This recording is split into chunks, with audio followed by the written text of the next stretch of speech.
Welcome to the Polgar Chess University. In this lesson, our topic will be strategy, and in more particular, the dominance when rooks can occupy the 7th rank. So our focus will be on rooks on the 7th rank. The first example that we will see in this lesson will be from a recent game that was played by two of the great players of our days, the Azerbaijani Gashimov against the Ukrainian Ivanchuk. And the game is from Reggio Emilia in 2011.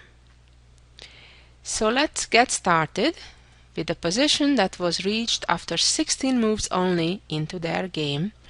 And in fact, Black has an extra pawn at the moment. Black made a common mistake that he stopped his calculation prematurely, and he thought that he's up a pawn, it's an endgame already, and the knight is about to develop to e7, protecting the d5 and f5 pawns. Moreover, if white continues with bishop c6, attacking the rook and the pawn on d5, Black has a comfortable way in moving the rook away and protecting the pawn on d5 all at once. So as the first glance, it certainly seems that even if Black would lose the d5 pawn or the f5 pawn, for example, he'll be just fine having even number of pawns. However, surprisingly, the situation is quite different. Namely, because White has a quick and effective way to activate his rooks very quickly. And it's kind of weird because the rook on b2 looks in a real bad position, which in fact it is at the moment.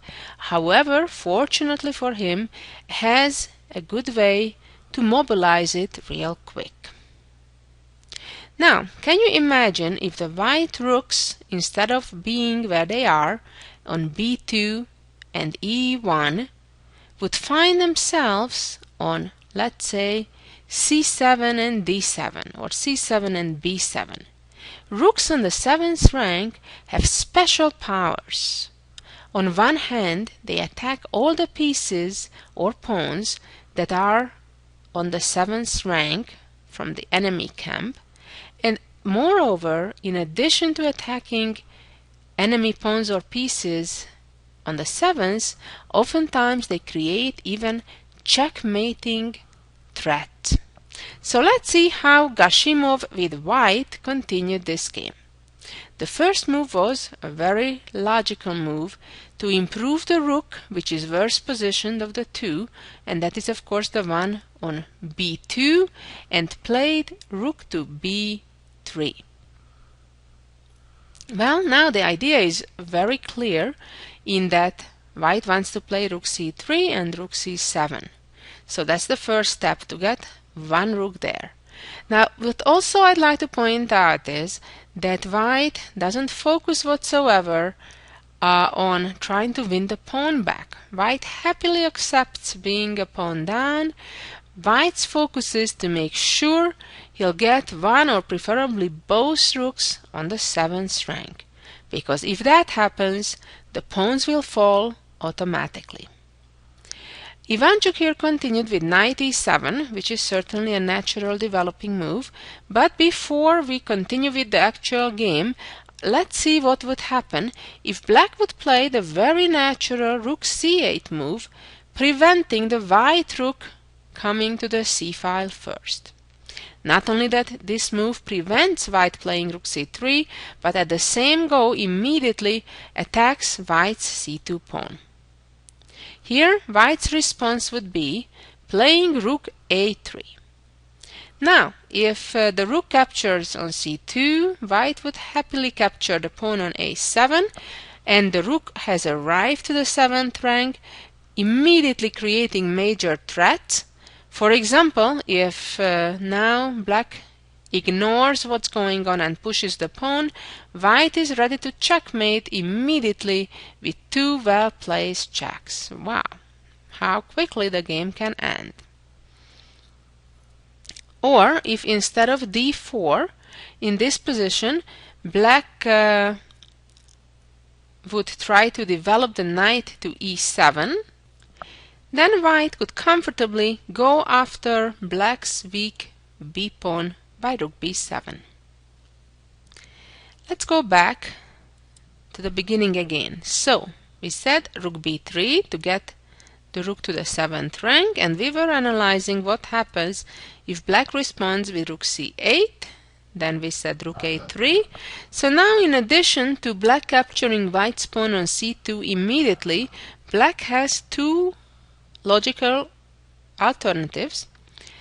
One is to play a5, simply put the pawn to a protected square, in which case white would continue with bishop d3, change plans all of a sudden, gain a momentum attacking the pawn on f5, and then when black develops, then real quick target the new weakness on b6, which no longer is protected by a pawn, and after black protects with the rook, for example, then white doubles up and the pawn will fall. Once that pawn falls, the second pawn on a5 will be a target of attack as well. And of course, remember, if black protects the pawn with a knight a second time, then the knight leaves the protection of the f5 pawn. And after that, white could either target the d5 pawn or trade bishop for knight and then grab the free pawn on b6. So let's go back again. Rook b3, and one more time. If rook c8, rook a3, and if now black plays rook c7, the idea of this move obviously is to protect the pawn and yet not weaken the b6 pawn. The problem now is that black's back rank becomes weak all of a sudden. White now would play rook d1, attack the pawn on d5, and then when knight e7 comes, white would play a very elegant c4 move, attacking the d5 pawn a second time, and of course that cannot be captured because of an immediate checkmate. It is quite remarkable how, even in an endgame, which I would certainly call this position, includes so many tactical opportunities. So the actual game right now continued with black playing knight e7, but then white was ready for rook c3. Now black still faces similar problems after rook c8, although it probably was a better idea compared to what happened in the game, in that white now would trade rooks, play rook d1 again, and black cannot really hang on to his extra pawn with knight e7 for the same reason as we've seen in the previous variation. White would play c4, and again the pawn cannot be captured because of the back rank problem, and black would get checkmated immediately. Pretty impressive. Okay, so one more time, we're back to the beginning. Rook b3, knight e7, rook c3. So we saw various attempts for black trying to prevent the white rook from getting to the 7th rank, but the various attempts all failed. So for the moment black played a6, at least trying to delay the inevitable.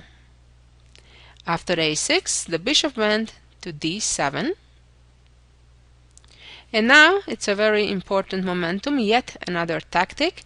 If black would try to chase the bishop out and prevent the white rook from getting to c7, then white wins the pawn anyway with bishop f5. Again, still probably a better option to allow to lose a pawn compared to what we shall see happen. Came g6, trying to hang on to that pawn, but allowing the rook coming to the 7th. b5, and now of course it's important to follow up, because one rook on the 7th is nice but not necessarily effective. However, if it can successfully collaborate with a second rook, all of a sudden they have magic powers. Therefore e6, opening the e file for the rook, or at least attempting, Of course, if pawn takes, the second rook is immediately in action.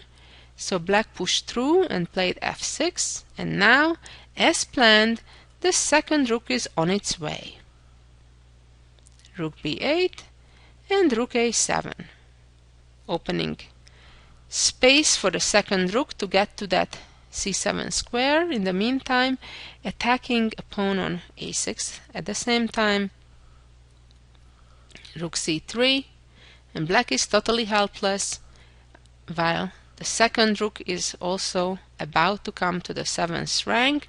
Bishop c8, a smart move, preventing the black king from running away on g7. Of course, if knight takes bishop right now, then rook takes knight, checkmate right away. And after rook h7, rook c7 has arrived, f4, rook a8, and black resigned. Why? Because what's happening now is the white bishop is about to move and create this covered check. Once that bishop is gone, the black king is in check, and once the king needs to move, then the knight on e7 will fall, giving white an extra piece and the game. A beautiful, beautiful example by Gashimov. And now let's move on to another current game that was played in Germany, also just a few months ago.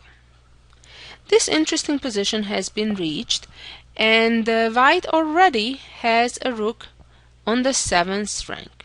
Just like in the last example, black is a pawn ahead, but that of course doesn't really help. In this position, white made a preventive move by playing queen c3, but that was a mistake. The game continued now with queen f3 check, and then the game ended in a draw soon as black forced the exchange of queens. Actually, even better for black was in this position to instead capture the pawn on f4, allowing white to win a piece, but black would have actually a lot of pawns. If you look at this combination, it's true that after king g6, knight f4, king f6, white is a knight ahead. However, black has 2 pawns and will get a third one after black's king appears on e5, attacking white's knight, and if it moves, of course, the pawn would be falling on d5. Nevertheless, there are definitely risks to this idea, certainly, and black chose the safer way by simply trade queens after queen c3 with queen f3 check, and the game ended in a draw. However, the whole point why I'm showing this position is to see how white can take advantage of having a rook already on the 7th rank. Well, white needs to focus fully on continuous pressure on black's knight on g7. As you can see, not only that the white rook is in an excellent position on a7, so is the white queen on a1 in pinning that same knight on g7. However, it's not quite sufficient, as black has a threefold defense on that knight. So therefore, it was absolutely important and urgent to create further attack on that pinned piece. And the correct move was to play rook to g1 right now. So now it's clear that the white knight is aiming to jump. For example, if black continues with queen f3 check, then rook g2, even though it's true that the white rook is in a pin now, however, the white knight is threatening to jump and also attack black's knight on g7. For example, rook takes b5, and now actually the simplest way to win is to play knight e2, and black is totally lost as the knight will be captured on the next move.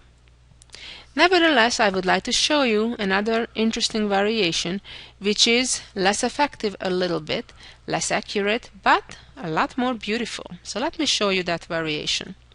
Knight f5, and now, interestingly, black has a good-looking resource in giving up the rook, but chasing the queen away from its pinning position. Queen takes and knight takes. And now it is the white rook that's in a pin and being attacked. And yet, white is winning, as after queen a1 check and knight d4. Remember, the white rook is still in a pin. White has a beautiful way to win by playing rook a to g7. A very elegant move. If rook takes rook, then, of course, queen a8 and rook g8, white just checkmates. Or, if after rook g7, black plays rook f8, then again white wins right away by check and check again, one more check, and the checkmate arrives. Very nice. White missed this opportunity and the game ended in a draw instead. And now let's see an endgame where again the key element will be the power of the rooks on the 7th rank. This is a very old game played by former world champion Vasily Smyslov. Here already the position is ripe and the rook is ready to enter the 7th rank, and it's absolutely important to hurry up and do that before the black bishop gets to develop to b7 and trade off its counterpart. Also, it's quite important to notice that white in this position already is occupying 2 of the 3 open files. And what's the big difference, even though the black rook also occupies an open file, that white is the first that can move forward and enter to the 7th rank. And indeed, the next move was white entered with the rook to c7. This move has somewhat of a paralyzing effect, not allowing the black bishop to move without being lost. And if black now plays rook f7, trying to trade rooks, white is ready to come in with a second rook. And then only move for black would be to block the check, and white would be ready to trade these rooks and of course keep the pieces that are to their favor. You can see the clear difference, to white's favor of course, between the white rook being on the 7th rank, targeting black pawns, cutting away the black king from entering the game, being restricted to the 8th rank, while the black rook is sitting on b8 without much hope. The same, you can see the difference between the 2 bishops. White bishop is dominating on the longest diagonal of the board, has plenty of choices where to go, while its counterpart has no moves. Black almost is in a zugzwang position. So after rook c7, black played immediately b4 here. And white decided to create an immediate threat by playing bishop to h3, putting pressure on the e6 pawn. Came h6, and white was ready to trade rooks with rook f1. Now, if black would deny and decline the trade of rooks, then white would get a second rook to the 7th rank, which would be totally devastating for black. So black instead agreed to trade, and king took back. And now, I can't point it out enough times that no matter if you're in the opening or in the endgame, and of course in the middle game even more so, tactics are always present. Like right now, white has an immediate threat of trading rook for bishop, rook takes back, and then forking with bishop takes pawn on e6. Therefore, black moved the king out of this forking pattern, while white also brings the king forward. a5. Of course, in such endgames, the king is an important participant of the attack of the action, and there again you can see the humongous difference between the two kings. The white king is a free man, can walk up, attack enemy pawns, while the black king is restricted to the 8th rank by white's rook. Came rook a7, going after the pawn on a5. Rook b6 doesn't really help much. Bishop g2, not allowing the activation of the rook through rook c6, rook c2 ideas. Bishop a6, hanging onto the pawn. b3. Now black is almost in a Zugzwang situation. The rook cannot move without losing the bishop. If the bishop moves, the a5 pawn is lost.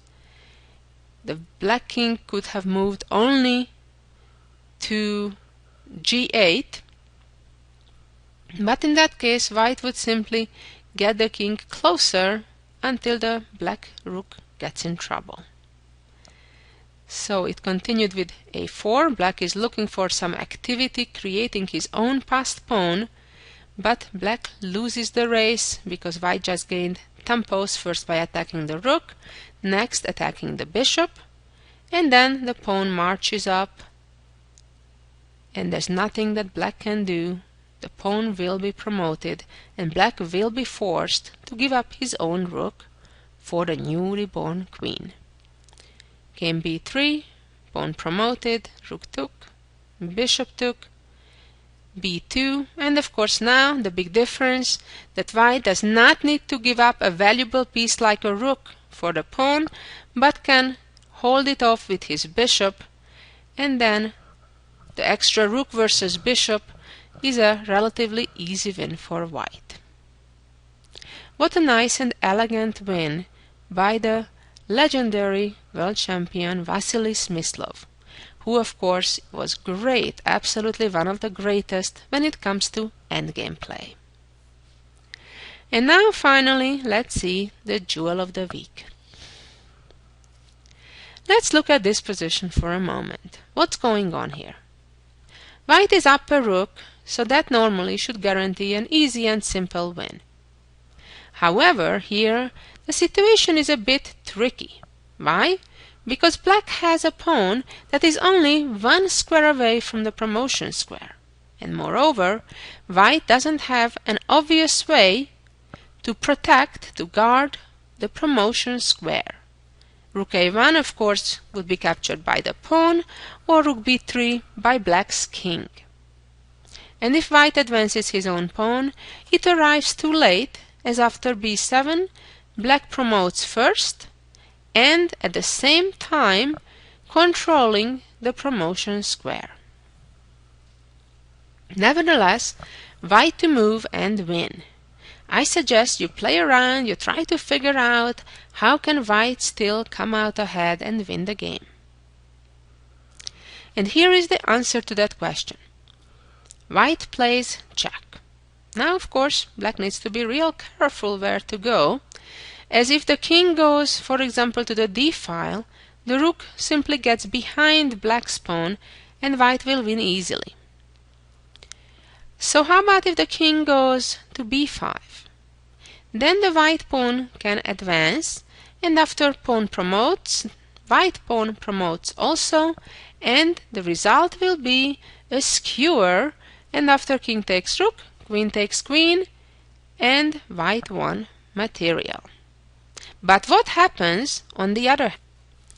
If the black king goes simply to c3, and then again if rook b4, the king can capture. Well, the whole point is that white is playing rook b4 anyway, inviting the king onto the same file as his pawn is, and when b7, pawn promotes, white promotes, king moves, and the black queen falls. Very nice. And let's see one more thing. Why not immediately rook b3? Well, the big difference is that now the black queen and king are close enough, so therefore when the king moves out of the check, the king protects the queen and black is safe. I hope you enjoyed this beautiful endgame composed by Procas, as well as the instructive examples on how powerful rooks are on the 7th rank. Thank you for listening, and be back for some more chess ideas. Bye-bye.